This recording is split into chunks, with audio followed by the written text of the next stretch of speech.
If you're still using passwords to access your server, you're taking a serious risk.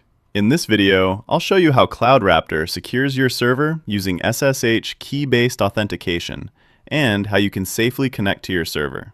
Start by going to Servers from your dashboard.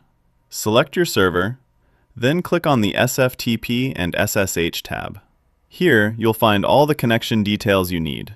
You'll see your server's host, which is the public IP address, the port, usually set to 22, and the username, often something like Ubuntu.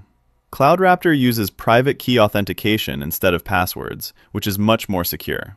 Click on Download Key to get your private SSH key. Once downloaded, store it securely on your local machine.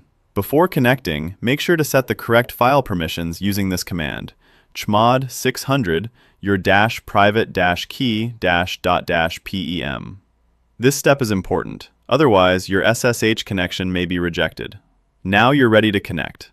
Use a command like this, SSH-I your -private -key -.-pem Ubuntu at your -server-IP. Replace the file name and IP address with your actual details. Once connected, you'll have secure access to your server. To keep your server safe, follow a few key practices. Never share your private key, store it in a secure location, and use a passphrase whenever possible. Avoid logging in as root directly. Rotate your SSH keys periodically, and restrict SSH access using firewall rules. You can also change the default SSH port for an extra layer of protection. With key-based authentication, your server is protected against password attacks, and your remote access becomes much more secure. And that's how SSH security works in CloudRaptor. Simple setup, strong protection.